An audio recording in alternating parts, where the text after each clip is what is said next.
수능이 원하는 서양 미술사 한번 가볼 건데, 얘들아 있잖아. 좀 궁금하지 않니? 서양 미술사. 그러면 동양 미술사도 우리가 함께 있는데 왜 굳이 서양 미술사만 함께 할 것인가? 일단 우리가 알고 있는 영어 지문 그리고 국어 지문, 여기에 예술에 대한 파트 중에서도 서양 미술사가 다룰 게 굉장히 많거든요. 소재가 많다 보니까. 그리고 또 우리는 19세기, 20세기, 21세기를 거치면서 동양에 집중하기보다는 의학도, 예술도, 공부도 모든 걸 서양에 집중하는 시기가 오거든요. 그래서 서양의 미술사가 시험 문제 굉장히 잘 나온단 말이지. 자, 근데 시작하기 전에 선생님이 여기다 이렇게 써봤어. 여러분들이 채팅창을 가지고 할 수 있는데요. 작품들, 한 번쯤은 본 작품들. 근데 선생님 그림은 아직 안 가지고 왔거든. 여기 딱 1번부터 15번까지 쭉 보면서, 아, 내가 왠지 이 작품의 이름은 한글로는 이럴 것 같아 하는 게 몇 가지 정도 있는지 한번 생각해보고 맞춰보기 한번 해볼까요? 댓글창 활용할 수가 있거든요, 여러분. 그래서 뭐 1번은 이거다, 2번은 이거다. 그런데 나는 뭐 1번, 3번, 6번, 10번, 14번 이렇게 뭐 5개 정도 알고 있다. 알고 있는 번호와 그 번호의 한글 이름을 한번 써보는 시간을 한번 가져보도록 할게요. 가장 많이 맞춰준 친구에게 선물 보내주도록 하겠습니다. 자, 댓글창에다 여러분이 이 작품의 한글 이름은 이거인 것 같아. 아, 네, 우진이 한 개 보내주면 안 돼요. 1번 최후의 만찬. 아, 어디선가 들어봤어요. 똑똑한데요. 네, 이렇게 여러분이 한 번쯤 들어본 것 같은. 아, 우리 진우가 2번 Creation of Adam.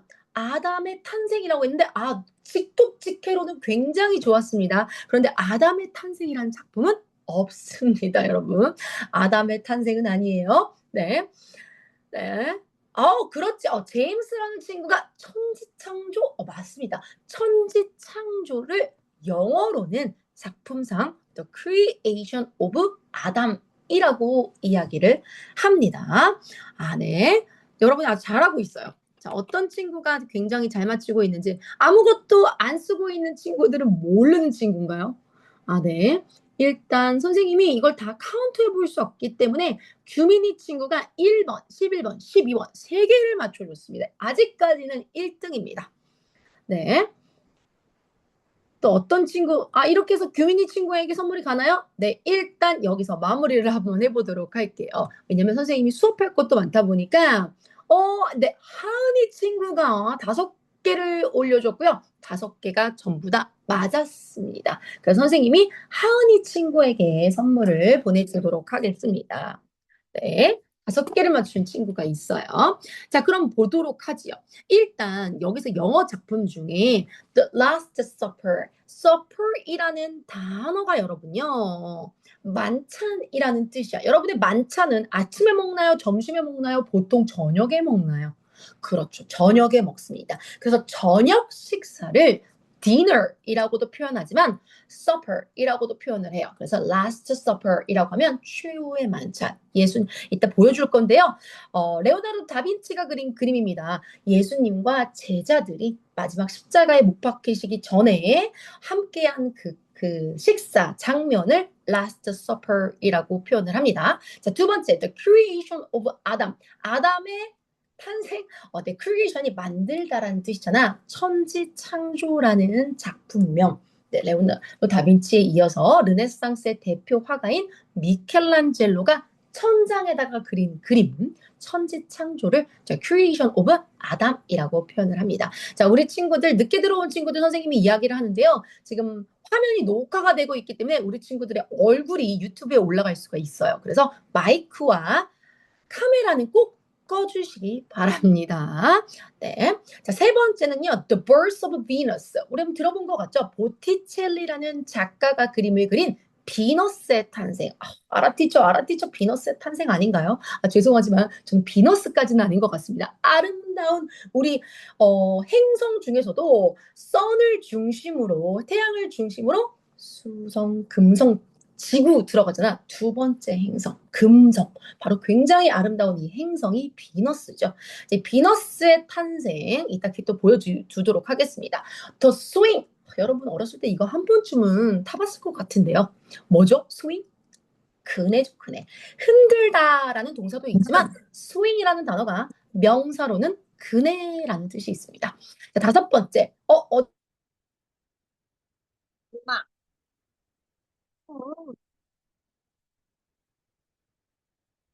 나 안 보여. 이거 맞냐? 비밀이야, 그지?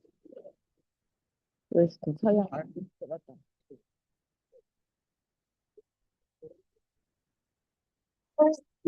하율아, 형아한테 와봐. 나 볼자고.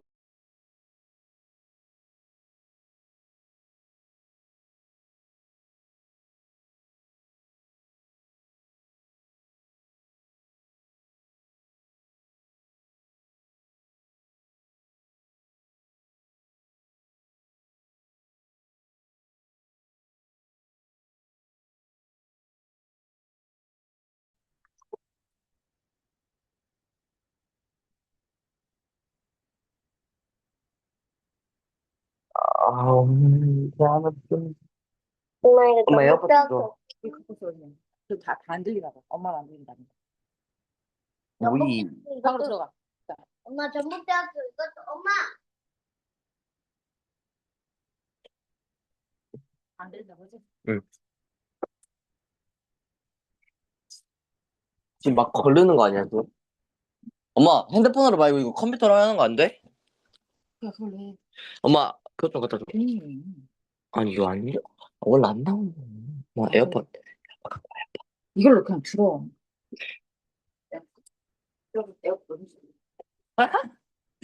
사물이 너? 아니, 너 지금 이게 팬티 몇 개 숨겨놨어, 여기다가. 펜트 안 생겨났는데?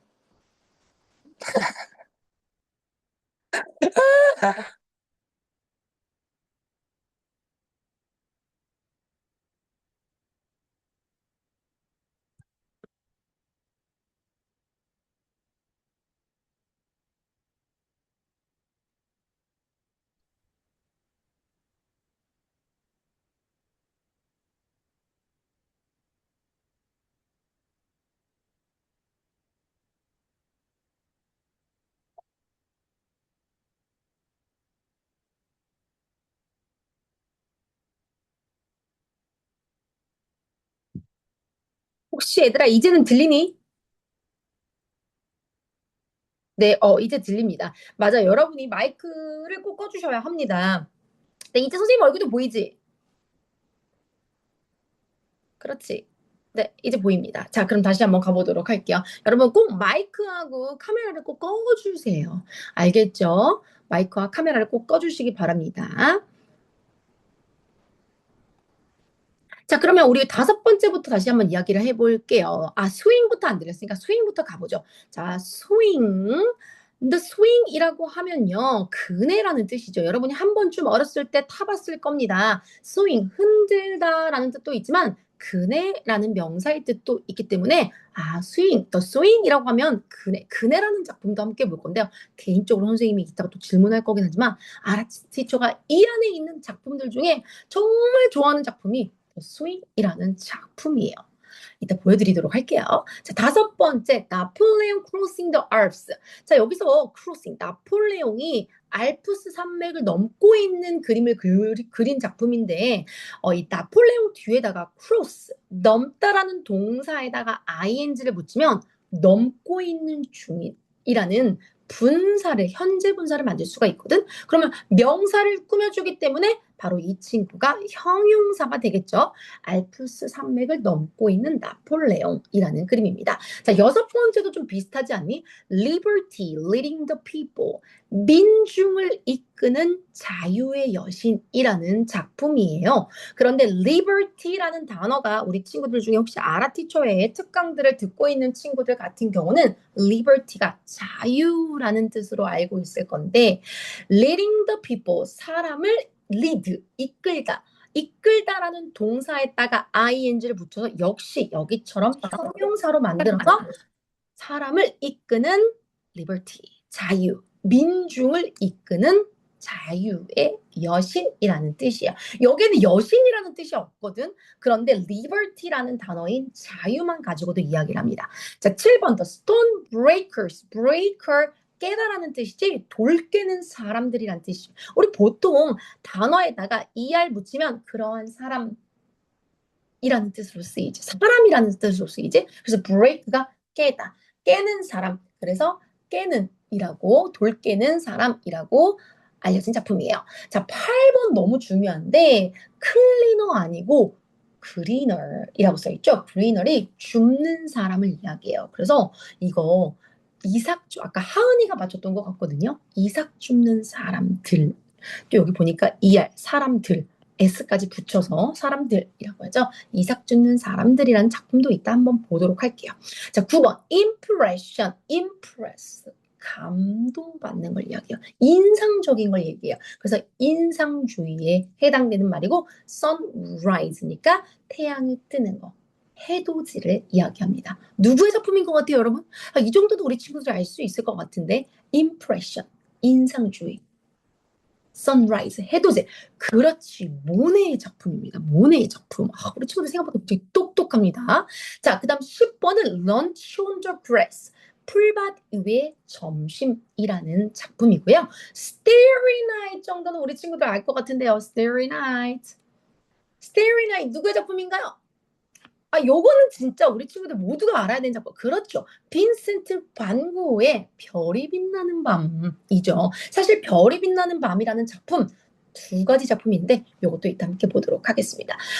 The Scream도 우리 친구들 알고 있죠? 뭉크의 절규라는 작품이죠. 오늘 우리 친구들이 수업에 안 들어오고 열심히 자고 있다 아라 티처의 얼굴이 뭉크의 절규로 변할 수가 있어요. 스크림으로. 자, 13번째, weeping woman. weep, 울다라는 동사입니다, 여러분. 이 울다라는 동사에다가 ing를 붙여서 울고 있는 중인 여자라는 뜻이에요. 울고 있는 중인 여자라고 한 우는 여자애라는 작품이고요. 선생님, 근데 아까 5번하고 6번에 있는 친구들은 명사 뒤에서 crossing, liberty 명사 뒤에서 leading인데 얘는 명사가 뒤에 있고 앞에 weeping이 돼. The woman weeping 이렇게 써야 되는 거 아닌가요? 얘는 뒤에서 앞으로, 뒤에서 앞으로. 그런데 얘는 앞에서 뒤로 꾸며주고 있는데 맞아요. 만약에 이 분사라는 친구 뒤에 뭔가가 붙는다라고 하면 전부 다 뒤로 보내야 돼. 그래서 나폴레옹 crossing the Alps. crossing 뒤에도 Alps라는 단어, leading 뒤에도 the people이라는 단어가 붙어 있기 때문에 전부 다 명사 뒤로 보내주는 거예요. 자, 그럼 한번 따라해 볼게요. 나폴레옹 crossing the Alps. Liberty leading the people. 그런데 13번에 해당되는 오는 여자는 weeping 뒤에 다른 글자들이 없어. 그래서 명사 앞에다 써서 the weeping woman이라고 이야기를 합니다. 14번 woman with a hat.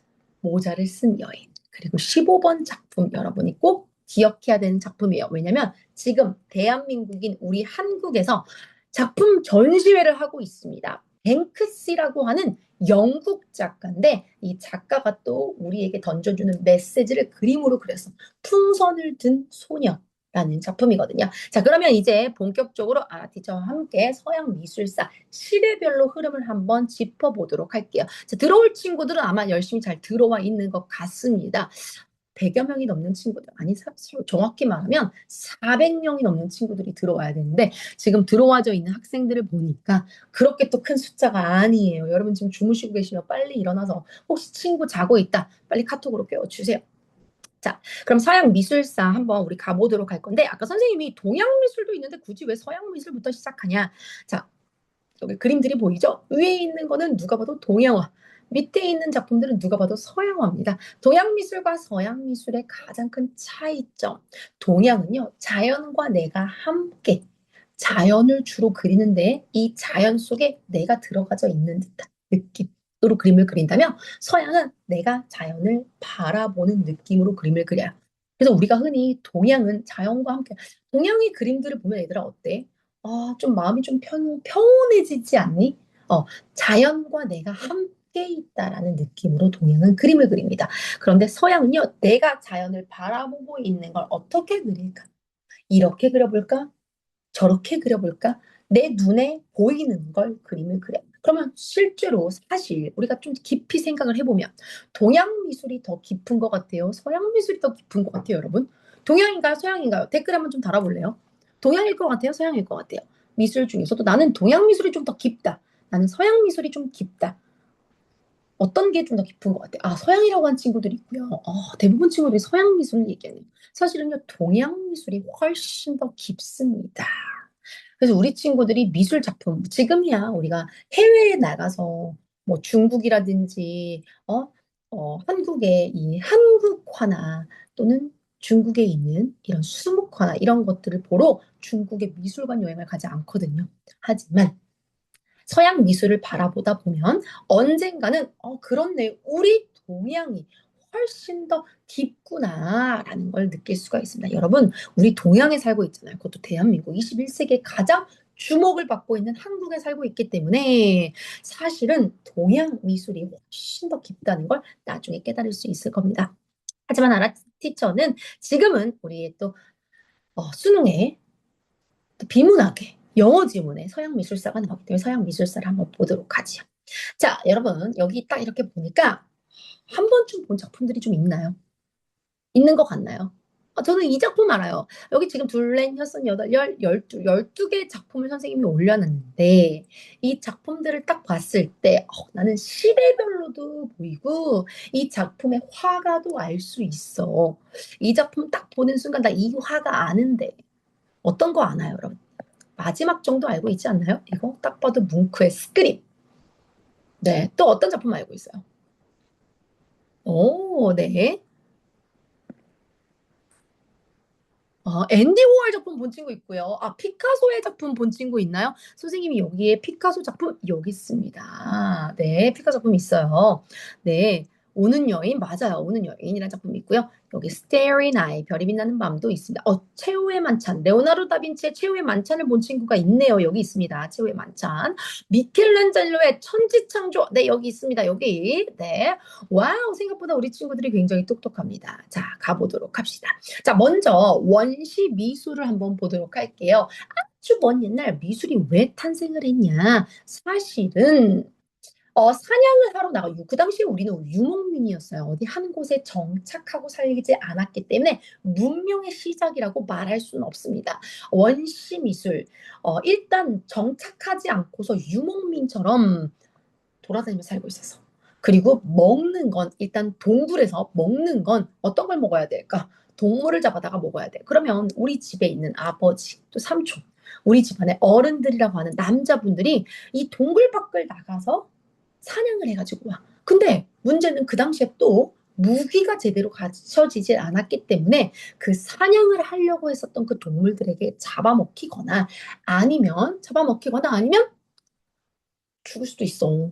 그래서 우리 집에 아빠가 사냥을 하러 나갈 때 모든 가족들이 기도를 하는 거야.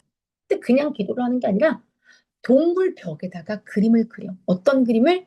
내가 우리 부모님이 우리 아버지가 일단 잡아서 살아 돌아오시길 바라는 마음인데 그래도 가지고 온다면 조그만한 동물을 잡아왔으면 좋겠어. 큰 동물을 잡아왔으면 좋겠어.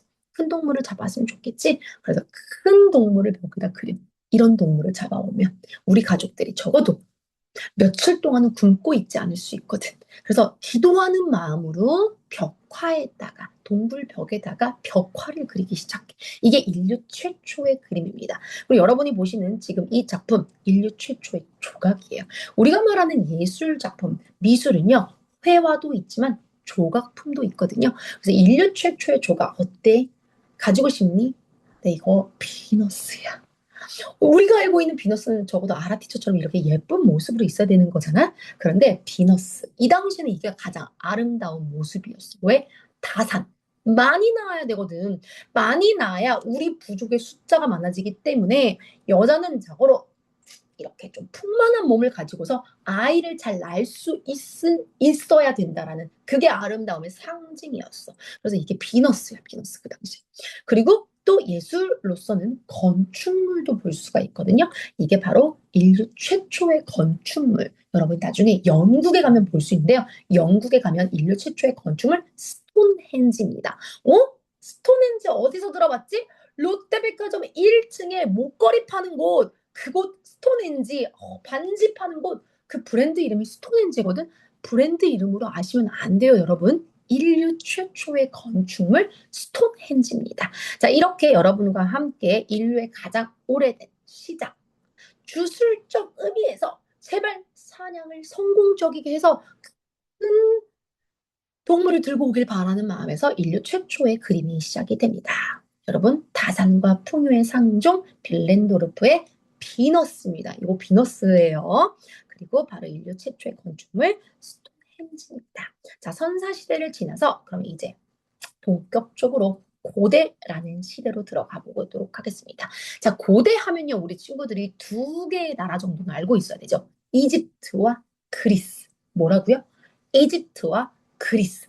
사실 서양 미술에 있어서는 얘들아, 이집트와 그리스 이 두 가지로 끝이 나. 이집트 하면 내가 눈에 보이는 걸 아주 간단하게 말하고 싶은 걸 딱 그리는 거야. 예를 들어서 아라티처가 제일 못하는 거 여러분이 알고 있잖아요. 뭐죠? 선생님이 요즘에 목 디스크로 조금 힘들어가지고 이야기를 하다가 중간에 막 목을 이렇게 들어도 여러분 이상하게 생각하지 마시고 선생님 갑자기 좀비가 됐나? 이렇게 생각하지 말고 아 선생님 목이 좀 힘들구나 라고 생각을 하면 되겠습니다. 자, 일단 이집트 아라티처가 제일 못 그리는 게 그림이잖아. 근데 여러분 이거 뭐예요? 나 진짜 못 그리는데 그림. 근데 웬만하면 그림을 잘 안 그리는데. 자, 여러분 이 그림 뭐죠? 선생님 미술 왜 이러지? 아, 그렇죠. 물고기죠. 대단합니다. 얘들아, 요 그림 뭐니? 요 그림. 아, 나무지, 그렇지. 자, 이렇게 아라티처가 말이지. 이집트에 태어났으면 엄청난 화가입니다. 왜? 내가 아는 걸 다른 사람도 알게끔 잘 그리면 돼. 이거 진짜 아라티처가 그림 못 그리는 걸로 되게 유명한데 여러분 이거 뭐죠? 그렇지, 사람이지. 그렇지, 사람이죠. 웃고 있는 친구들 제가 다 보입니다. 사람이에요. 네. 자, 이집트는요, 이렇게 단순하게 내가 전달하고 싶은 그림만 딱 그리면 돼. 그런데 그에 반해서요, 그리스는, 아라티처는 그리스에 태어났으면 돌 맞아 죽었어요. 왜? 그림을 너무 못 그리니까. 그리스는 보이는 것뿐만 아니라 이렇게 울퉁불퉁한 근육의 디테일까지 전부 다 그림과 회화하고 조각에 남겼습니다. 그럼 여러분이 보고 있는 이 왼쪽에 있는 그림, 그림 아니죠? 조각품이죠. 이 조각품, 동그란 원만을 던지는 남자라는 걸로 굉장히 유명한 조각인데요. 이 조각을 보니까 몸에 막 이 근육들, 뭐 갈비뼈 다 보이죠, 여러분. 어때? 인간은 이렇게 근육 이렇게 생겨야 아름다워. 이런 걸 이야기하는 건 이집트일까요? 아니면 그리스일까요? 이집트는 그렇죠, 여러분. 여러분 정말 똑똑한 것 같아. 선생님 딱 한 번밖에 얘기 안 했는데도 바로 알아듣는 거고요. 그리스입니다. 자, 이집트와 그리스를 여러분 기억할 거고요. 이집트가 유행했다. 이집트 미술이 유행했다. 그 다음에는 그리스 미술이 유행합니다. 자, 그리스 미술이 유행했다. 그 다음은 다시 이집트 미술입니다. 자, 이집트 미술이 유행했다. 그 다음은 다시 그리스 미술입니다. 그럼 여러분의 집을 한번 이렇게 쭉 살펴볼래요? 아마 부모님이 여러분의 집을 꾸밀 때 뭔가 막 디테일하게 조명도 막 화려하고 집에 막 장식장도 갖다 놓고 이렇게 뭔가 디테일한 것들을 많이 놓은 집들 부모님은 모르고 계실 건데요. 본인은 스스로 그리스 미술을 좋아하는 겁니다. 그런데 우리 집을 딱 보니까 굉장히 깔끔해. 엄마가 뭐 하나 나와 있는 거 별로 좋아하지 않아. 깔끔하게 그리고 딱 중요한 포인트만 하나씩 탁 놓는 거. 이렇게 우리 집이 되어져 있다라고 하면 부모님은 본인도 모르게 이집트 미술을 좋아하고 있는 겁니다. 그래서 이집트, 그리스, 이집트, 그리스, 이집트, 그리스 이렇게 왔다 갔다 한다는 거 기억해 주시면서 사실 우리가 또 서양 미술사 하면 우리 친구들이 알고 있어야 되는 책이 하나 있어요.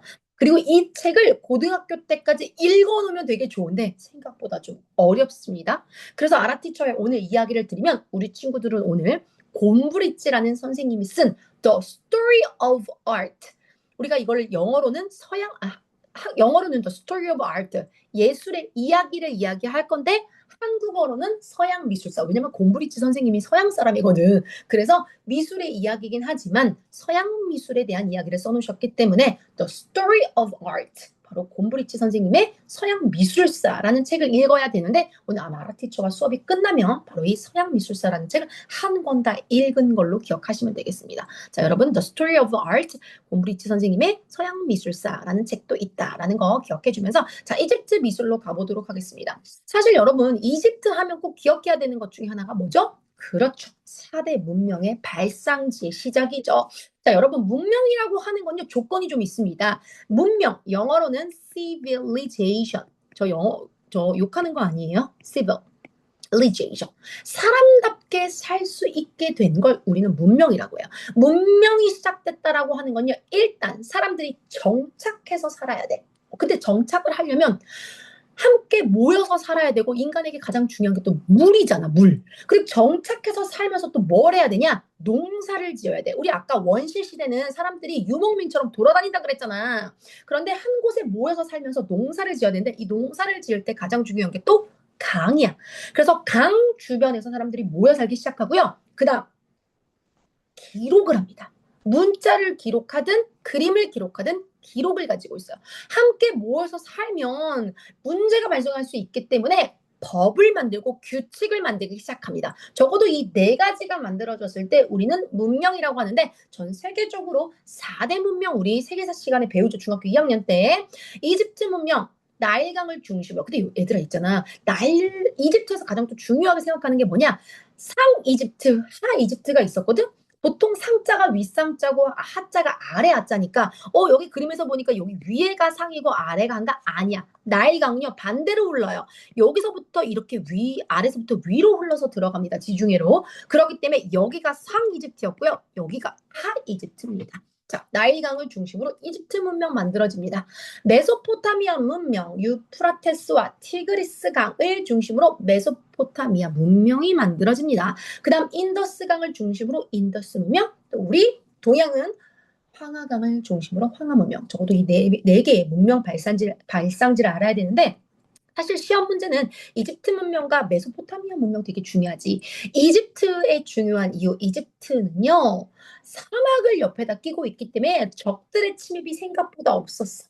그래서 가장 중요한 건 지금 너무 잘 살고 있어. 평화롭게. 죽어서. 내가 죽어서도 이 평화를 누릴 수 있을까? 이걸 너무너무 걱정했다 보니까 이집트는 죽었을 때 내가 어떻게 살 것인지를 중심으로 미술이 발달하기 시작해. 어떻게? 벽에다. 파라오들이 죽으면 피라미드 만들어지잖아. 그 피라미드 안에다가 그림을 그려줄 거야. 근데 아까 선생님이 이야기한 그리스의 디테일드. 아니, 그리스의 디테일드 그리고 있으면 언제 그거 다 그릴 거야. 그러니 파라오가 저 세상에 갔었을 때도 잘 살 수 있도록.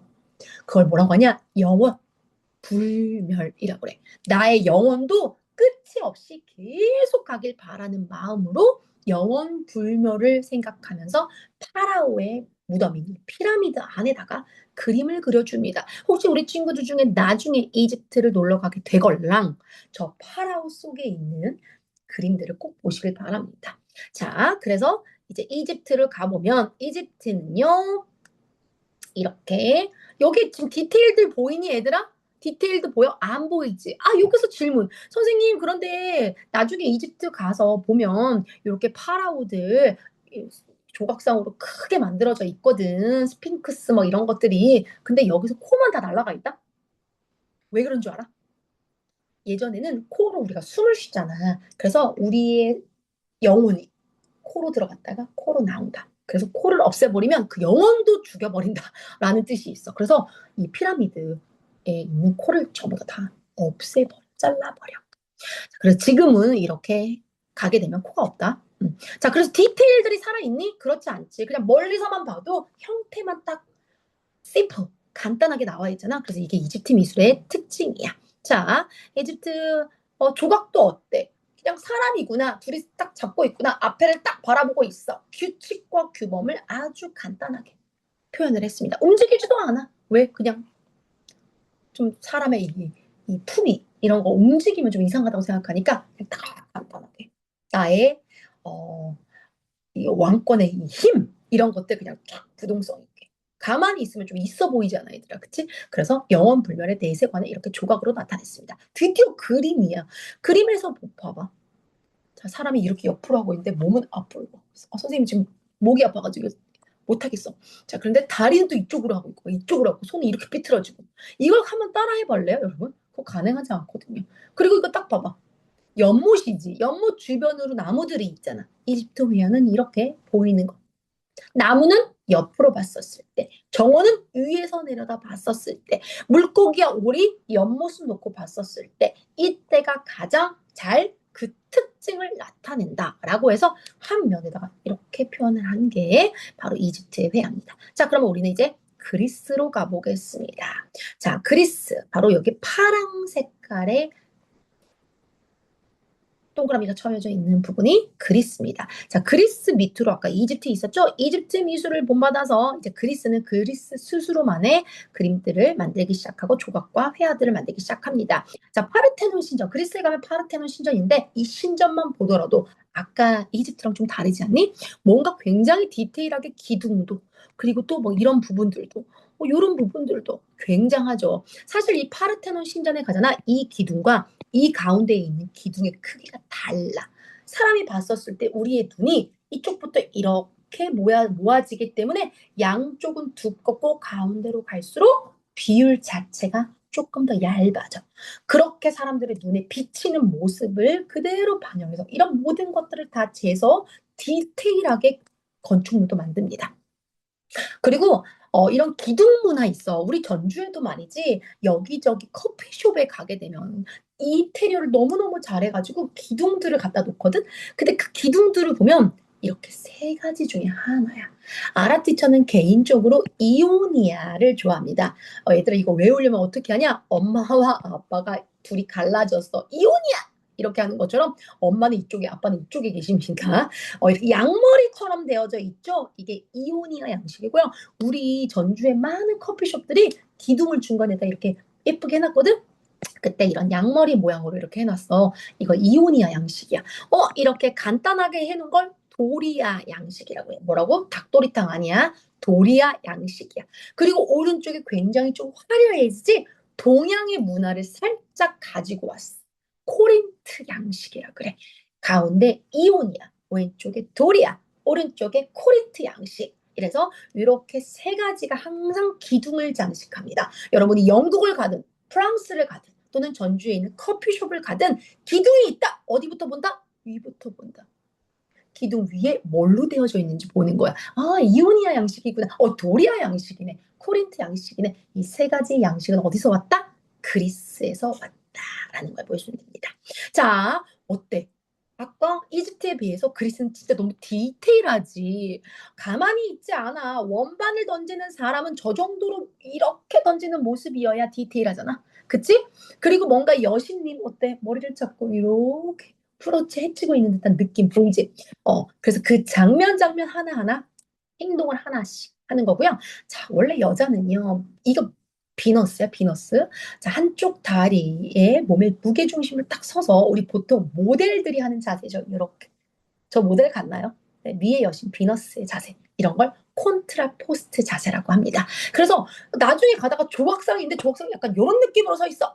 이거 어디 미술이다? 그리스 미술이다. 그리스는 그냥 딱 하고 사람이 서 있지 않잖아. 이집트처럼 아름답고 자연스럽게 있는 모습이 바로 저런 모습이야. 라는 뜻에서 콘트라포스트 자세로 굉장히 알려져 있어요. 자, 나중에 또 이탈리아에 가게 되면 바티칸 제국에 들어가거든. 세상에서 가장 조그마한 나라가 이탈리아 로마 안에 있거든. 그 바티칸 시국을 들어가게 되면 거기에 박물관이 있어. 이 박물관에서 그리스의 최초의 또 이런 라오콘의 형제, 라오콘상 있어요. 이 라오콘상 지금 뱀 던져가지고 이 뱀에 물려 죽는 듯한 이 모습을 아주 어때 얘들아? 되게 디테일하지. 이거 딱 보니까 이집트니 그리스니? 물어보자. 이집트니 비너스니? 지금 졸고 있는 친구들 있을까봐 물어보는 거야. 댓글창에다 얼른 써보세요. 그렇죠. 딱 봐도 그리스인 걸 보이지. 그리스의 작품들을 여러분이 봤습니다. 나중에 여러분이 프랑스에 있는 르브르 박물관에 가게 되면 이 앞에 사람들이 진짜 많습니다. 니케. 여러분 니케요? 여러분 이거 뭐죠? 이거 무슨 뭐죠? 나이키죠. 그렇죠. 나이키가 이 여신의 상을 보고서 자기네들이 이걸 따라했어. 그래서 니케 여신. 이거를 나이키로 이름을 읽게 됩니다. 여러분이 열심히 신고 있는 발에 신고 있는 나이키. 바로 니케 여신상에서 가져왔어요. 자, 이 승리의 여신인 이 니케 여신상을 발견을 했는데 아니 머리가 없는 거야. 한쪽 팔 없는 거야. 이거 나중에 발견하거든. 하지만 이대로 있을 때가 아름답다. 그리고 얘들아 이 디테일 봐봐. 어쩔 거야.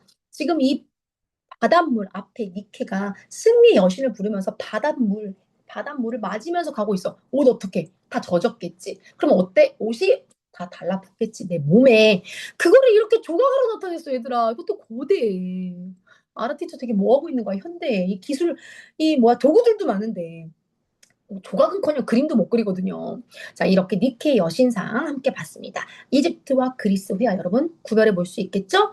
아는 것을 그리는 거, 그리고 보이는 걸 그대로 아주 디테일하게 살린 거. 이 두 개가 이집트와 그리스의 특징입니다. 여러분 마이크와 비디오는 꼭 꺼주셔야 됩니다. 자, 이번에는요 로마로 가보겠습니다. 가장 중요한 건 이집트와 그리스 미술 이 두 개가 왔다 갔다 하는데 이제 드디어 로마가 패권을 잡는 시대가 오죠. 이 이집트가 여기, 그리스가 여기 위쪽으로 올라가서 이 로마는요 그리스의 미술을 그대로 받아들이는데 여기에 로마가 전 세계의 거의 상당수를 지배하기 때문에 다른 나라의 예술들도 갖다가 더 놔서 그리스의 미술에다 좀 더 보태서 더 디테일한 로마 미술이 만들어지기 시작합니다. 여러분 어디죠? 콜로세움이죠. 바로 이 콜로세움에서 지금이야 여기가 우리가 원형 경기장으로 알고 있지만 그 당시에는 수없이 많은 사람들이 이곳에서 죽기도 했어요. 로마의 황제 중에서 레로라는 황제가 있었어요. 레로라는 황제. 그 황제가 나중에는 자기가 굉장히 이제 많은 일을 한번 해보고 싶었거든. 그런데 사람들의 분위기가 좋지 않아. 그러니까 이 사람들은 어떻게 여기 원형 경기장에 갔다가 싹 다 모아서 어떤 경기를 하냐. 그 마을에 있는 죄수들, 나쁜 짓을 한 사람들을 데려다 여기다 놓고 사자, 잡아먹히게끔 하는 장면을 사람들이 다 보는 거야. 또 검투사의 대결. 두 사람이 칼 가지고 싸웁니다. 그러다 한 명 죽잖아? 저 자리에서 피 흘려서 죽어. 근데 이런 걸 왜 보게 하냐? 로마가 이제 병사들을 데리고 다른 나라 물리치러 나가야 되거든? 그러니까 피를 보고, 아, 어떻게 징그러! 이렇게 하지 않게끔. 담대해지라고. 죽는 모습 눈앞에서 막 보여주는 거야. 그래서 콜로세움, 그렇게 상당히 좋은 내용으로 지어진 곳은 아니에요. 하지만 우리 콜로세움 보니까 어때? 아까 그리스의 미술도 좀 볼 수 있는 것 같죠, 여러분? 여기요, 우리 아까 배운 도리아 양식, 이오니아 양식, 코린트 양식, 여기 기둥마다 전부 다 볼 수가 있어요. 이 세 가지를 싹 다 갖다 놨어. 1층 도리아 양식, 2층에는 이오니아, 3층에는 코린트, 기둥이 싹 다 3층에 다 가지고 있다라는 거지. 자, 로마에 가면 이런 건축물들이 있어요. 파르테논 신전도 여러분 이거 이렇게 볼 수가 있겠죠? 이거 전부 다 돌은 이집트에서 그 당시에 노예들이 다 끌고 온 돌들이야. 개선문들도 볼 수 있고요. 우리 친구들 학교 시험 문제 나와요. 이거 여러분 다 알인 것 같나요? 아니에요. 수도교예요. 이거 딱 봐도 수도교, 위에는 상수도, 밑에는 하수도예요. 오늘날 우리가 물을 마실 때 깨끗한 물은 상수도라고 하고요. 더러운 물은 밑으로 나간다. 아래 하자를 써서 하수도라고 합니다. 상수도와 하수도를 저렇게 자연스럽게 만들어 놓은 거야. 로마 대단하지 않니? 상수도는 살짝 기울기를 비스듬하게 놔. 그렇지 않으면 물은 가만히 있으면 고여서 썩게 되거든. 그래서 이렇게 살짝 몇 도씩 조그만큼 이렇게 경사도를 넣어서 자연스럽게 흘러갈 수 있도록 놓은 수도교입니다. 수도교. 물이 지나가는 곳이죠. 자, 이렇게 여러분과 함께 고대 미술 봤고요. 중세 시대 가보도록 하겠습니다. 여러분 중세 시대를 영어로 Middle Age, Middle이라고 하죠. 세상과 세상 사이에 있다. 고대와 근현대 사이에 있다라고 해서 중세라고 하죠. 이 중세 시대 여러분 꼭 기억해야 될 거 있죠? 댓글 보도록 하겠습니다. 중세 시대 표현하는 description 단어들이 좀 있어요. describe 해주는 단어들이 있어요. description 되는 단어들이 있죠. 그 단어 뭐죠? 중세 시대 하면 뭐 기억하기로 했죠? 그렇죠. 암흑의 천년 나오셔야 되죠. 암흑의 천년이에요. 암흑의 천년이라고 이야기하는 이유는 뭐냐? 일단 중세 시대는요. 천년으로 우리가 봅니다. 그리고 암흑이라는 거는 다크 에이지. 이 당시에는 사람들이 그렇죠. 신의 시대예요. 신만 믿어요. 그러니 모든 예술 작품들에 누가 나오겠어? 신이 나오겠죠. 물론 아라티처 종교 있거든요. 근데 우리가 철학과 예술을 배울 때는 잠깐 종교를 좀 내려놓도록 할게요. 자, 신의 시대니까 이제 성당이라든지 교회라든지 이 벽 안에 신의 그림을 그리기 시작합니다. 화가들은요, 자기의 이름을 절대 쓸 수가 없었어요. 그래서 중세 시대에 우리가 알고 있는 많은 그림들은요, 누가 그렸는지 알 수가 없어. 왜? 신이 주는 재능으로 내가 그렸기 때문에 감히 내가 내 이름을 써? 안 돼. 신을 위해서 내가 그림을 그렸어. 라고 하기 때문에 중세 시대는 나의 그림에 이 작가의 이름을 써놓지도 않아요. 달크 시대, 신의 시대. 자, 가보도록 하겠습니다. 어때요, 여러분? 딱 봐도 신 그림이 보이죠? 자, 아이콘들이 좀 숨어져 있습니다. 이 신을 그렸던 중세 시대는 그림을 딱 봤을 때 일단 머리 뒤에 이렇게 동그라미가 이렇게 있어요. 그쵸? 여기 동그라미 보이죠, 여러분? 이걸 후광이라고 하죠. 우리 연예인들 딱 등장하면 어때? 후광이 다르다. 뒤에 후광이 난다라고 하잖아. 아라티처 딱 등장한다. 학원에 딱 등장한다. 어때, 얘들아? 후광이 나지. 성스러운 인물들, 중요한 인물들은 중요한 인물이다라는 뜻에서 뒤에 그림 뒤에다가 후광을 놓습니다. 나중에 그림 볼 때 중세시대 그림 볼 줄 모른다. 그러면 어떻게 안다? 후광을 찾으세요, 여러분. 동그라미 어디에 그려져 있는지. 그분이 가장 중요한 분이에요. 자, 여러분이 보고 있는 성모 마리아고요. 성모 마리아가 안고 있는 이분 누구겠어요? 아기 예수죠. 아기 예수 뒤에다가 이렇게 후광 처리를 해놨습니다. 중세 시대는요, 이제 신중심 시대였기 때문에 인간 중심을 중요하게 생각했던 그리스 얼마나 디테일해. 심지어 벗은 몸도 예쁘다. 나체가 너무 많아. 대체 눈을 어디다 둬야 되지? 라고 할 수 있는데, 자, 중세시대 예수님을 그렇게 그리면 될까요? 막 디테일하게 막 근육 그리고 옷을 다 벗겨놓고 이상하잖아. 교회 가서 기도해야 되는데 예수님 다 벗겨놓으면 이상하잖아, 얘들아. 자, 그러면 중세시대 미술은요. 이집트 미술을 가져왔을까요? 그리스 미술을 가져왔을까요? 댓글 볼까요, 여러분? 중세시대 미술은요. 선생님이 아까 이집트와 그리스 미술이 왔다 갔다 한다 그랬지? 중세시대 바로 이집트 미술을 다시 불러오게 됩니다.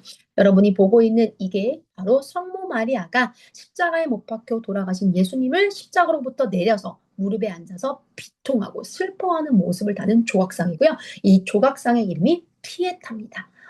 뒤에서 이따 선생님이랑 피에타 볼 건데요. 피에타라는 말이 슬픔을 이야기해. 전 세계적으로 바로 슬픔을 나타내는 조각, 피에타가 엄청나게 많은데 우리에게 잘 알려진 건 미켈란젤로라는 르네상스의 조각가이면서 화가인 사람이 만든 그 피에타가 굉장히 유명하죠.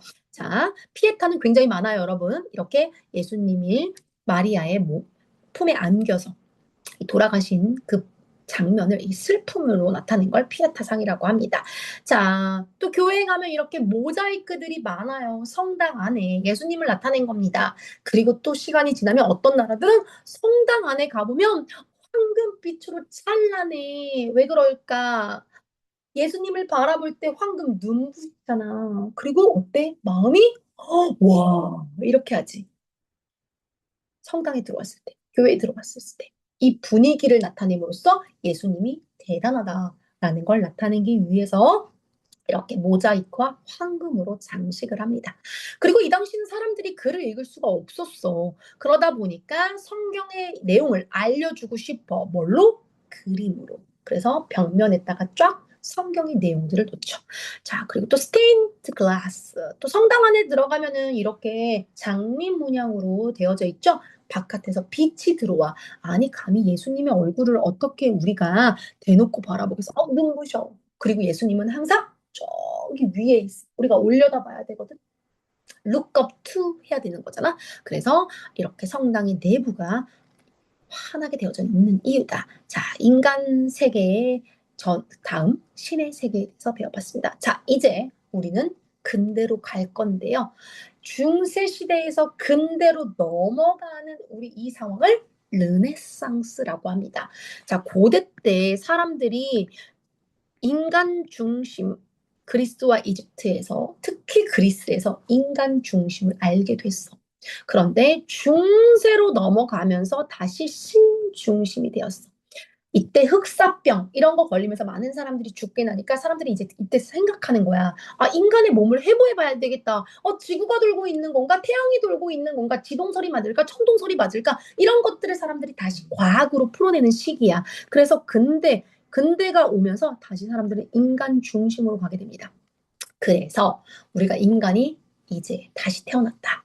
고대 중세라는 1000년 동안 신을 믿다가 아무 달크에이지가 돼 아무것도 발전이 못했어 라고 생각하는 그 시대인 중세를 지나서 근대로 오게 되고 이때를 우리는 rebirth 다시 태어났다. rebirth 부활 재생 이걸 불어로는요 르네상스라고 합니다. 이제 르네상스의 시작을 알리는 보티첼리의 비너스의 탄생, The Birth of the Venus. 아까 맞춰준 친구가 있습니다. 여러분이 나중에 혹시 또 기회가 돼서요. 이탈리아에 가게 되면 이탈리아의 피렌체라는 도시가 있어요. 이 피렌체, 이렇게 로마가 여기 있잖아. 이 위쪽으로 한 3시간 정도 올라가면 피렌체라는 곳이 있는데 이 피렌체라는 곳에서 엄청나게 많은 예술이 발달합니다. 우리가 흔히 르네상스의 미술하면 이탈리아를 손꼽습니다. 이탈리아에 나중에 엄청나게 많은 예술품들을 프랑스가 전부 다 가지고 가. 그래서 뒤늦게 프랑스가 또 예술을 발달시키거든. 근대의 미술 이탈리아, 현대 미술 프랑스. 그리고 이탈리아와 프랑스의 명품이 많은 이유가 바로 여기 있습니다. 여러분이 혹시 알고 있는 명품 이름이 있나요? 이런 명품들이 이탈리아와 프랑스를 중심으로 만들어지거든요. 자, 일단 근대 르네상스의 미술의 시작 바로 이탈리아의 피렌체라는 마을이에요. 이 피렌체라는 곳이요. 금융, 돈, 상업으로 엄청나게 부자가 되는데 그 당시에 부자가 됐었던 가문이 있어요. 바로 메디치 가문이에요. 이 메디치 가문이 엄청나게 많은 화가들을 후원을 하거든. 그때 이 보티첼리도 있어요. 자, 이 화가들을 키우겠지. 그리고 이 가문에서 박물관, 미술관을 하나 가지고 있어요. 그게 바로 우피치 미술관이에요. 보통 이탈리아에 가게 되면 여러분들이 가는 이제 바티칸에 있는 바티칸 박물관을 정말 많이 가거든. 거기 미술 작품들이 되게 많으니까. 근데 르네상스를 좋아한다. 아라티처는 르네상스 미술을 굉장히 사랑합니다. 르네상스를 사랑한다. 그러면 피렌체에 있는 우피치 박물관, 우피치 미술관에 꼭 가보는 거예요. 거기 가면 이렇게 비너스의 탄생 볼 수가 있습니다. 아우 창피해. 조개 껍데기 위에서 버금을 물고 비너스가 탄생을 합니다. 오른쪽과 왼쪽에 여신들이 이렇게 또 있죠. 자, 이렇게 탄생한 비너스. 우리가 알고 있는 비너스가 바로 이런 비너스잖아. 아라티처 같은 예쁜 여신의 모습을 담은 이 보티첼리의 비너스의 탄생으로 르네상스 미술이 나오기 시작해요. 르네상스 미술이라고 한다면 이제 입체감을 위해서 이거 봐봐. 중세시대부터 올 때 너무 평면이잖아. 이제 앞에와 뒤에 입체감이 느껴지도록 명암법, 어둡고 밝고의 느낌들을 나타내요. 그러면 입체감이 느껴지겠지. 두 번째, 해부학이 발달해. 인간 중심이니까 의학 발달하려면 어떻게 해야 돼? 인간 해부해봐야지 어디가 문제인지를 봐야 될 거 아니야. 해부학을 알게 돼. 그래서 이걸 미술에다 적용을 해. 그러니까 이렇게 움직이면 아 손가락을 이렇게 그려야 되겠구나. 이렇게 움직이면 아 손가락을 이렇게 그려야 되겠구나. 그래서 좀 더 이제 세밀하고 정밀하게 나타내는 거지. 그 다음 이거 원근법이라 그래. 소실점 여기 가운데다 점을 딱 찍고 가깝고 먼 곳 앞으로 갈수록 가운데로 갈수록 점점점 멀어지고 거기 가운데 중심에 또 주인공을 배치하는 거지. 이런 그림들을 그리는 걸 투시 원근법, 우리 여기 있는 걸 베니싱 포인트, 소실점이라고 하거든요. 그리고 르네상스에 드디어 이제 유화 물감이 발명이 됩니다. 유화 물감의 또 장점은요. 그림을 그렸어. 마음에 안 들어. 그럼 위에다가 덧칠을 할 수가 있거든. 예전에는 그림을 그렸어. 마음에 안 들어. 다 그렸는데 버려야 돼. 그런데 덧칠도 할 수 있었어. 그리고 피라미드 구조. 바로 선생님이 지금 보고 있는 그림이 르네상스의 가장 1번 화가 레오나르도 다빈치 보고 있습니다. 자, 마사초가 그린 이런 그림이 처음에 올라왔었을 때 사람들이 깜짝 놀랐대. 기도하다가 교회에서. 그림 속으로 쏙 들어가고서 저기 안에 뭔가 예수님이 저 안에 있는 것처럼 진짜 보이더래.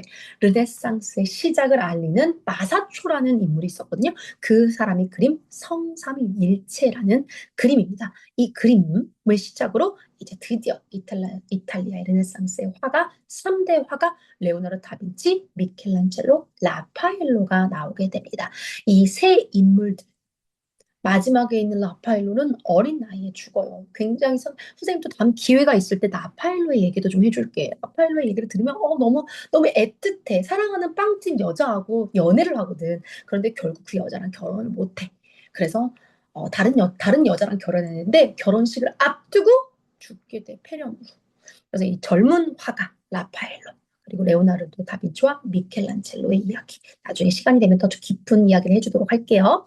자, 우리 이렇게 볼게요. 다 같이. 자, 일단 레오나르도 다빈치 첫 번째 작품 프랑스의 르브르의 박물관에 가면 모든 사람들이 이거 보러 와요. 이게 뭐죠? 모나리자입니다. 여러분 모나리자가 무슨 뜻인지 알고 있죠? 아라티처 트리거에서 분명히 얘기해 줬습니다. 모나리자, 모나와 리자라는 단어가 두 개가 따로 떨어져 있어요. 리자 부인이에요. 모나 아라 하면 아라 부인의 그림을 그린 것처럼 모나리자, 리자 부인의 그림을 그렸습니다. 그리고 이 그림이 유명해진 이유가 있어요. 왜냐? 레오나르도 다빈치 이탈리아에 있다가 나중에 프랑스로 가게 됩니다. 그때에 막 지금 그리고 있었던 그림이 하나 있었어. 그게 바로 리자 부인 그림이었거든요. 근데 그냥 놓고 갈 수는 없잖아. 레오나르도 다빈치는 굉장한 완벽주의자여가지고 생애 그림을 몇 개 남기지 않아요. 그래서 지금 당장 줄 수 없어. 안 만들었기 때문에 완벽하지 않아. 그래서 이 그림을 들고서 이탈리아로 가요. 프랑스로 가요. 그리고 프랑스에서도 그림을 열심히 그리는데 완성하지 못하고 죽어요. 그리고 나중에 이 죽었을 때 프랑스가 보니까 이 그림 되게 괜찮네. 이거 레오나르도 다빈치 그림이니까 가지고 있어야 되겠다 싶어가지고 루브르 박물관에 걸어놔. 근데 그때까지만 해도 유명하지 않았어. 근데 이 그림을 훔쳐갑니다. 한 이탈리아 사람이 훔쳐가게 됩니다. 그래서 유명해진 작품이에요. 선생님 나중에 기회 있으면 이런 이야기를 해주는 시간 가져보도록 할게요. 레오나르도 다빈치 요 그림 아까 우리 친구들이 말한 최후의 만찬 영어로 뭐였죠? 이쯤에 선생님 한번 또 선물 한번 가볼게요. 아까 하은이가 맞췄고요. 최후의 만찬 영어로 뭐라고 했죠, 여러분? 댓글에 빨리 남겨준 친구에게 두 번째 선물 가도록 하겠습니다. 자, 이거 선물이야. 이렇게 빠르게. 네, 저 한번 확인해 볼게요. 티처가 채팅창에서 누가 제일 먼저 얘기했는지. 볼까요? 최후의 만찬, 라스트 서퍼. 네, 우리 성우가 얘기했어요. 성우 친구에게 라스트 서퍼. 네. 근데 얘들아 정확히 말하면 더 라스트 서퍼에 더가 붙어야 돼. 정관상 더. 알겠지? 자, 그리고 우리 이거 다비치의 이거 다비드상. 이거 사기도 뭐하고 보기도 뭐한 이거 인체 비례. 손을 양쪽으로 딱 벌린 다음에 동그랗게 돌리면 원이 그려진대 얘들아. 그래서 인체의 비례도를 굉장히 잘 나타낸 그림 레오나르도 다빈치 작품입니다. 자, 미켈란젤로 여기 있는 바로 이 작품이 피에타 상이에요. 이걸 바티칸 시국에 들어가면 베드로 성당이라고 있는데 이 성당 안에 있어. 예전에는 사람들이 가깝게 볼 수 있었는데 최근에 미국 사람이 와가지고 저기다 총을 쐈어. 그래가지고 한쪽이 부셔졌어. 그 뒤부터는 이제 여러분 유리관을 통해서만 볼 수가 있습니다. 피에타상 네, 있고요. 자, 다비드, 네, 이 아름다운 인체. 미켈란젤로는 원래 조각가였거든. 그런데 조각가였는데 하도 사람들이 시기 질투가 많아가지고 식스티나 대성당 만들어질 때 천장에 그림 그릴 사람이 필요해. 그림을 잘 그리는 역대 화가들은 양 옆에다 그림을 그리겠지. 왜? 내 그림 잘 그리는 거 티내야 되니까. 그런데 천장에도 그림을 그려야 돼. 천장 어떻게 그림을 그려? 그림 그릴 수가 없어. 그래서 역대 화가들이 너무 시기 질투가 많았던 미켈란젤로 조각가한테 시키라고 해. 그래서 어쩔 수 없이 미켈란젤로가 끌려와. 이 교황한테 끌려와가지고 벽 위에다가 천장을 놓는데 세상에 이 천장화가 전 세계적으로 유명해지죠. 이 천장화의 이름을 여러분 천지창조라고 알고 있는데 정확한 이름은요. 미켈란젤로의 천장화입니다. 요거 트리거에서 얘기해준 거 우리 친구들 기억할 거야. 이 중에 하나가 아담 이렇게 손, 이티 모습하고 있는 거 아시죠? 자, 라파엘로 그림으로 유명한 건 바로 이 그림이에요. 아라티처가 철학 수업할 때 얘기해주는 그림이에요. 여기 중간에 보이는 그림, 이 두 사람이 가장 중요하다. 이 그림의 작품, The School of Athens, 아테네의 학당이라는 작품이에요. 라파엘로가 남긴 작품 중에서 우리 시험 문제에 가장 많이 나오는 작품이기도 합니다. 자, 이 두 사람을 보니까 가까이 보니까 보세요. 자, 빨강색을 입은 사람 손가락을 위로 하고 있습니다. 누굴까요? 철학가. 그리스의 아테네 학당을 나타낸 요 안에 엄청나게 많은 학자들이 있습니다. 자, 위로 손가락을 하고 계시는 분 플라톤입니다. 플라톤은 생각이 완벽해. 우리의 생각. 여러분이 생각하는 삼각형, 세 변과, 각이 다 더하면 180도 다 알고 있어. 그려봐.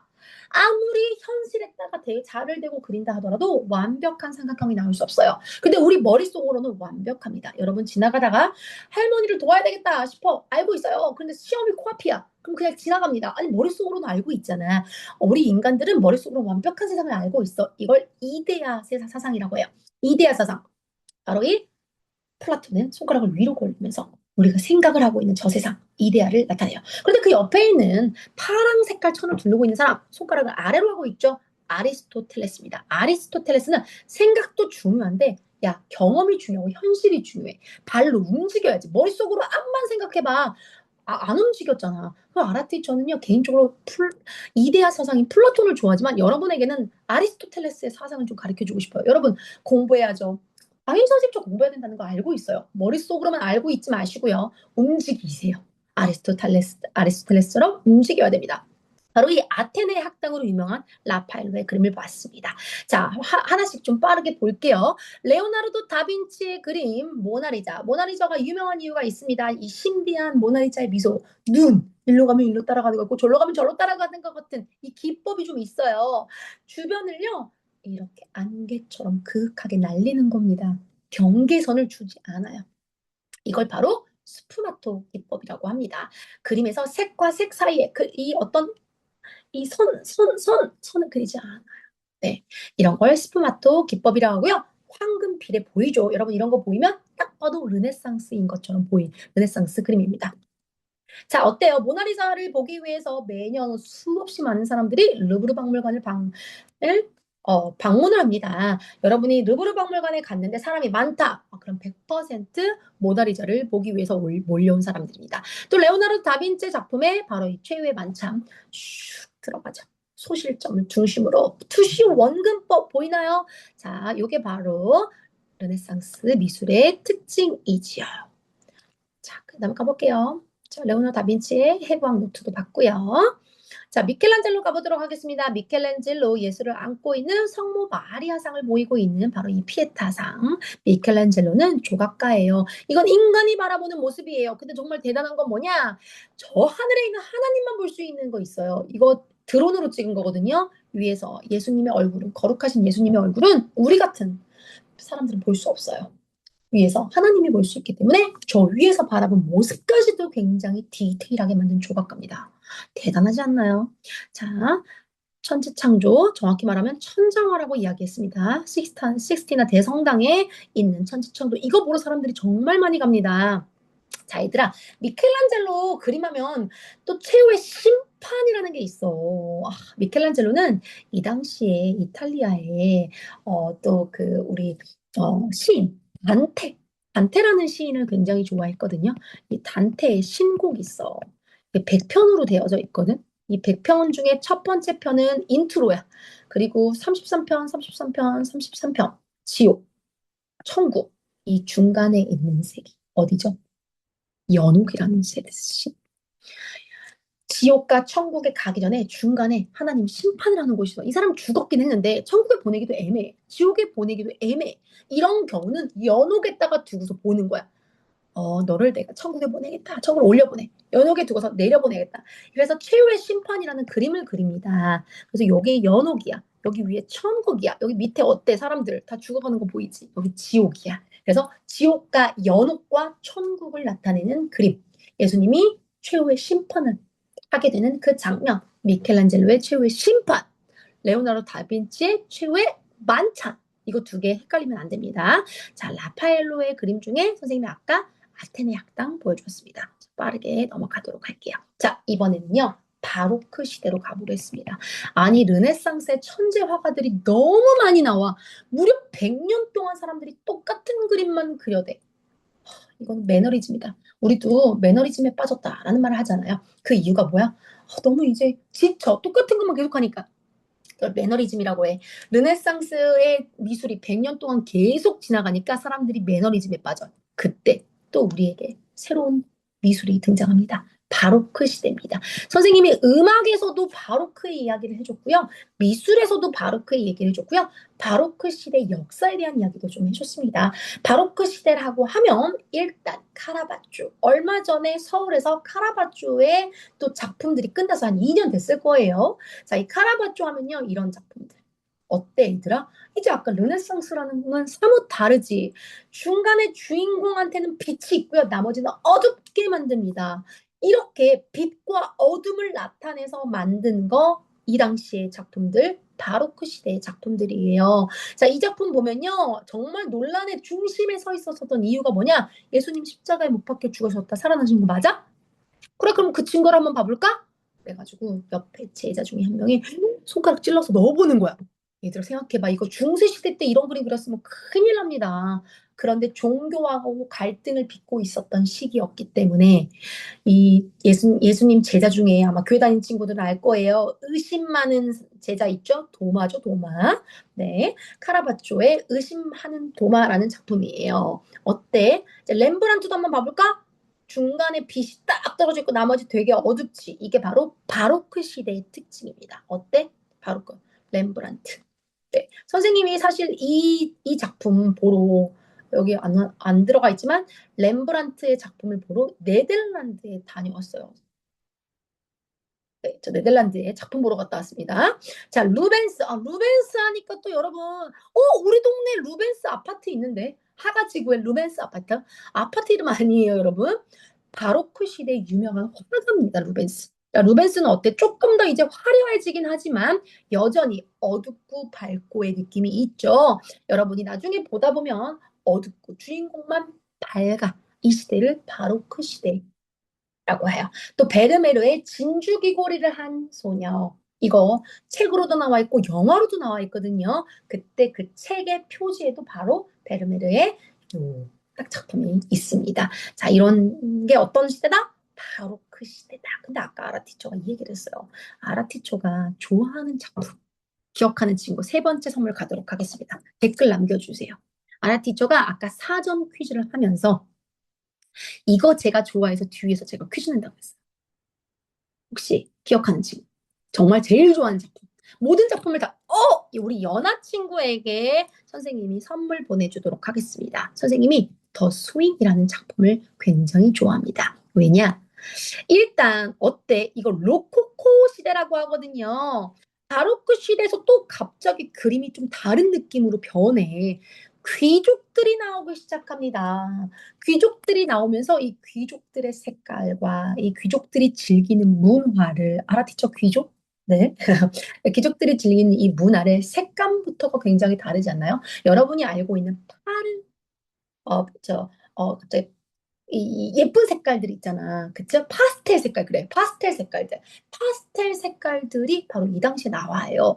프라고나르의 더 스윙. 그네라는 작품. 선생님 나중에 돈 있으면 이 작품 하나 꼭 사고 싶어. 주인공이 나를 나타내는 것 같잖아. 옆에 남자들이 날 보고 있어. 아주 우아하게 그네 타고 있는 모습 보이잖아요, 여러분? 더 스윙이라는 작품이에요. 로코코 시대입니다. 아라티처 개인적으로 로코코 시대 이 색감을 굉장히 좋아합니다. 자, 로코코 시대 봤습니다, 여러분. 자, 이번에는요, 어디로 갈 거냐? 선생님과 함께 이 세 가지 작품을 봤고, 자, 이번에는 정리 한번 해볼게요. 르네상스, 바로크, 로코코 시대에 딱 느낌 오나요? 여러분이 지나가다가 작품을 보면, 이거 르네상스 느낌인데? 바로크 느낌인데? 로코코 느낌인데? 라고 볼 수가 있습니다. 자, 그런데 이제 어떤 시대가 만들어지기 시작, 로코코 시대. 아까 귀족의 시대라 그랬지. 프랑스 하면 또 프랑스의 혁명을 빼놓을 수가 없죠.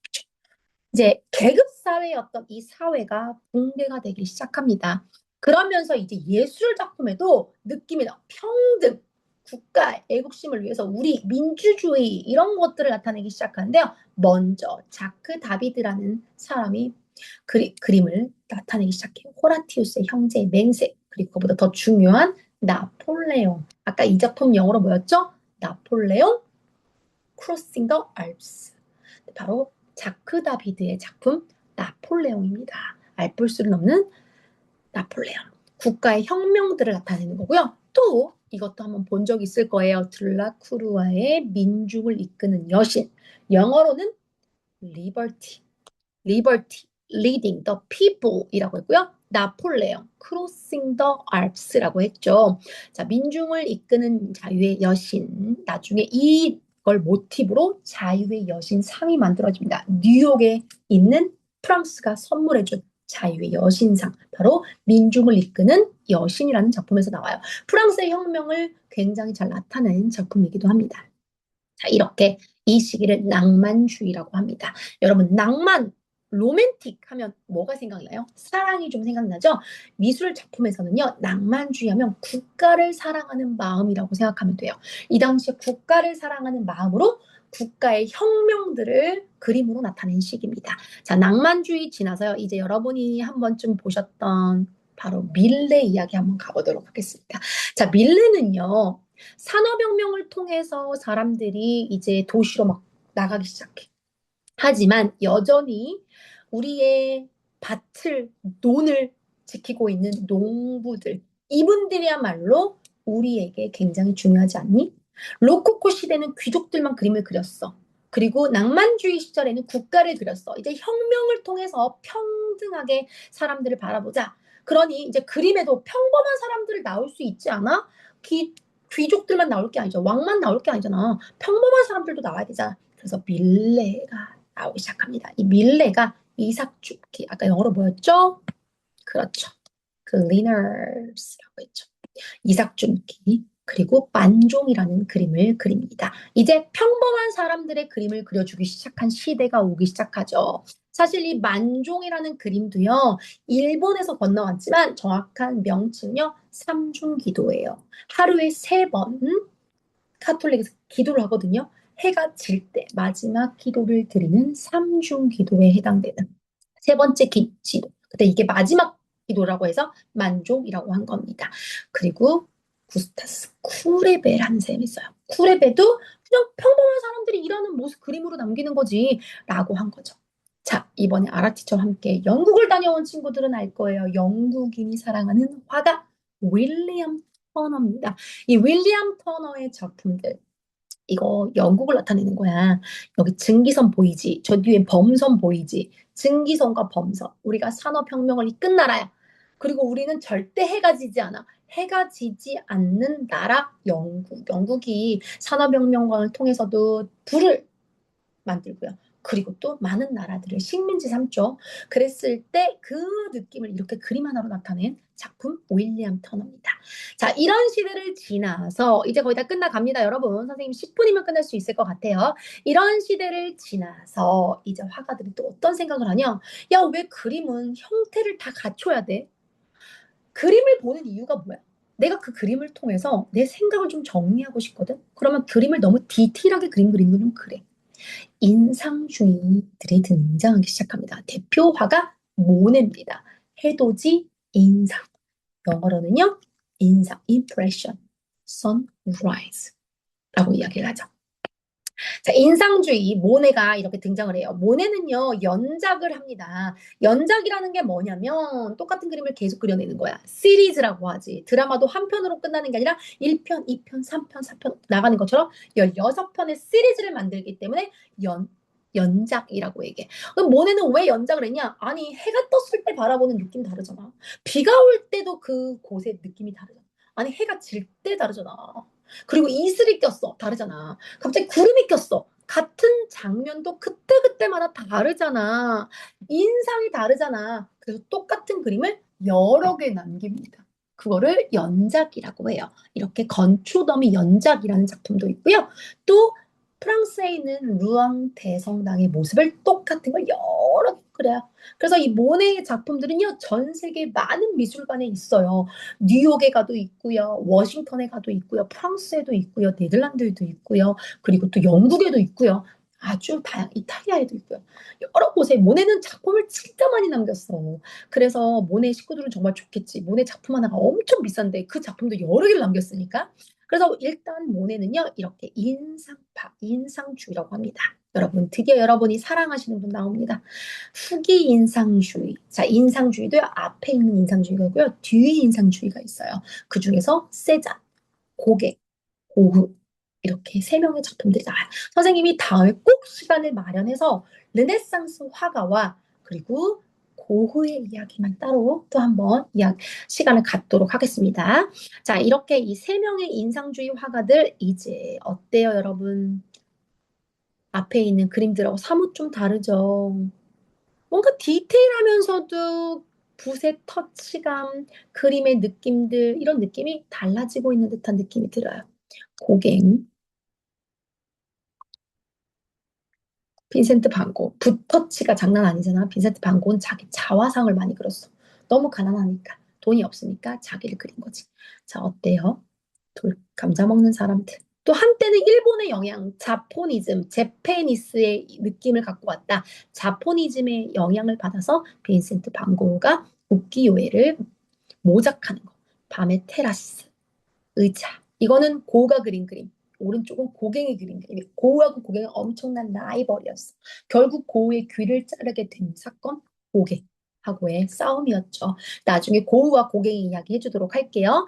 여러분, 별이 빛나는 밤에라는 작품입니다. 이 작품 보면서 와, 정말 대단하다라고 느끼는 것 중에 하나는 죽기 전에 남긴 작품이에요. 죽기 전에 남긴 작품이다 보니까 자기의 소용도 지리치는 마음을 저기 있는 해와 달과 별과 구름으로 나타냈어. 그리고 여기 옆에 있는 요거 나무야. 사이프레스 나무. 사이프레스 나무는 공동묘지만 있어요.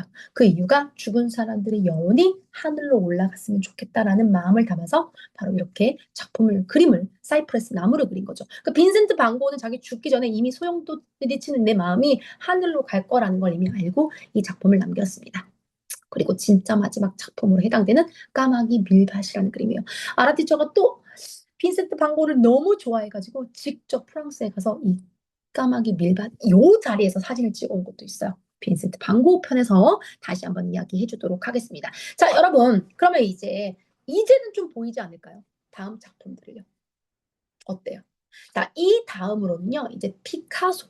여러분 일단 앙리 마티즈 이거 커피숍에 가면 진짜 많이 걸려 있어요, 여러분. 선생님이 여기다가 한번 써볼게. 마티즈, 마티즈라고도 하고요, 마티스라고도 합니다. 마티스라고 써. 자, 이런 그림들 카페에 걸려져 있는 거 여러분 많이 본 적 있나요? 이거 선생님이 가끔씩 가는 네일샵에 이 그림 걸려 있어요. 자, 이렇게 후기 인상주의를 지나가지고는요, 앙리 마티즈 같은 사람들이 나오고요. 그 다음에 또 여러분이 좋아하는 피카소. 네, 피카소 나옵니다. 피카소, 사실 이 앙리 마티스가 피카소의 영향을 진짜 많이 받아. 피카소의 작품 한번 봐볼까? 여러분이, 피카소는요, 한국 전쟁이라는 그림도 남겼어. 아까 우리 우는 여자 이거 있었지. 어때? 이제 피카소는 어떤 생각을 하냐? 기하학적인 그림으로, 왜 여기만 그려? 왜 여기만 그려? 한 번 그림 안에 옆모습, 앞모습, 뒷모습 다 그릴 수 있는 거 아니야? 선생님 아직도 피카소 그림 잘 모르겠어. 그래서 이런 피카소의 그림 남깁니다. 한국전쟁이라는 그림이 여기 있을 거예요. 이것도 잡파피. 이 피카소의 영향을 아까 앙리 마티스가 여기 이게 바로 6.25의 작품을 게르니카라는 작품도 있어요. 스페인하고의 내전에 있어가지고 그 작품도 있지만 한국전쟁. 그래서 선생님이 또 프랑스에 있는 피카소 미술관을 다녀왔습니다. 너무 깜짝 놀란 건 피카소 미술관의 시작이 6.25 전쟁이 나타낸 바로 이 작품으로 시작을 해요. 그래서 피카소의 작품들은 굉장히 기하학적인 모양들이 되게 많지, 얘들아. 그치? 이런 작품 어떻게 감상해야 될지 선생님 조금 당황스럽긴 한데. 자, 앙리 마티즈 있었고요. 그 다음에 여러분이 또 한 번쯤은 봤을 법한 그림.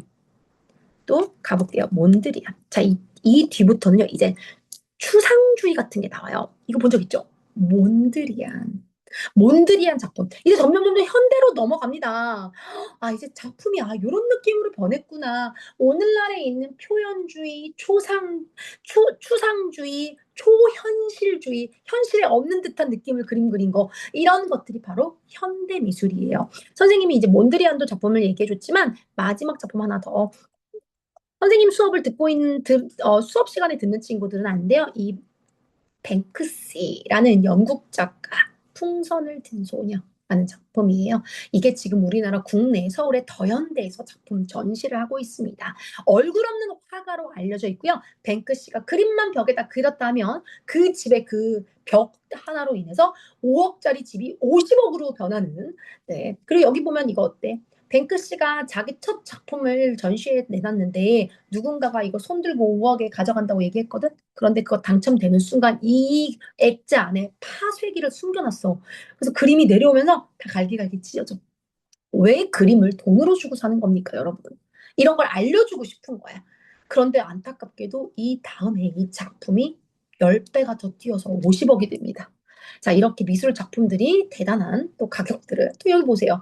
이제 허물어져 허물기로 한 이 벽에다가 그림을 남겼어. 폭탄 대신에 꽃다발을.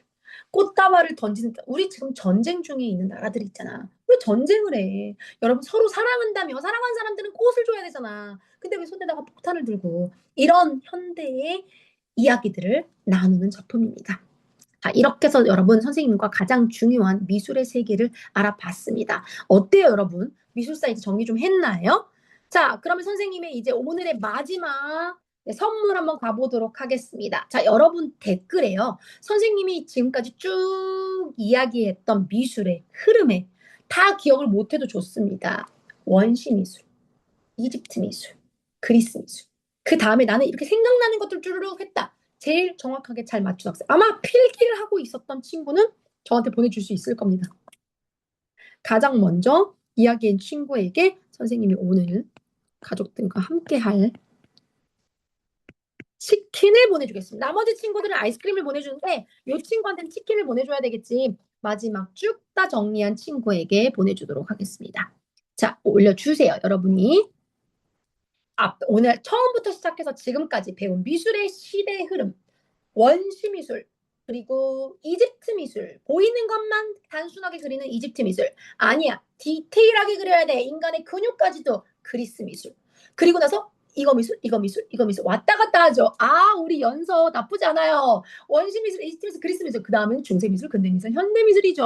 와우, 승민이 학생 좋습니다. 그런데 시대가 좀 바뀌었습니다. 네, 클라라 학생 나쁘지 않아요. 근데 아라티처는 아까 우리 승빈이가 이야기한 것처럼 네, 좀 정확하고 자세하게 오길 바랍니다. 아, 네, 하준이 친구 나쁘지 않아요. 원시 미술, 고대 미술, 이집트 미술. 그리고 그리스 미술. 네, 고대 미술 안에 이집트와 그리스와 로마 미술이 있었어요. 그리고 또 가장 중요한 중세 미술이 있었습니다. 우리 진호 친구 볼까요?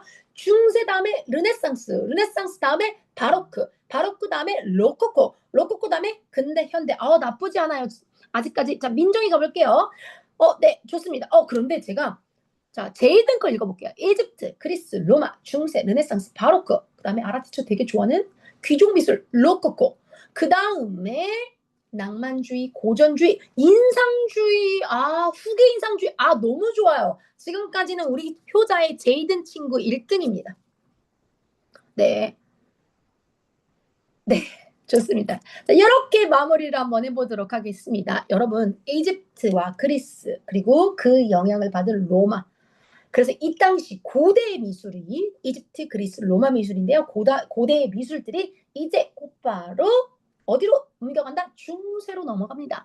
이 중세는 10만 중심으로 그림을 그렸다가 르네상스, 리버스, 다시 태어나자 원근법, 투시법, 그리고 또 명암법 이런 것들이 발전하는 르네상스가 오기 시작. 르네상스 미술이 계속 100년 동안 지속돼 너무 지루해. 매너리즘에 빠지고 이 매너리즘에서 극복하게 해주는 바로 주인공만 가운데 중간은 환하게 빛으로 하는 바로크 미술, 그리고 귀족들의 미술을 나타내는 색깔이 아주 아름다운 로코코 미술.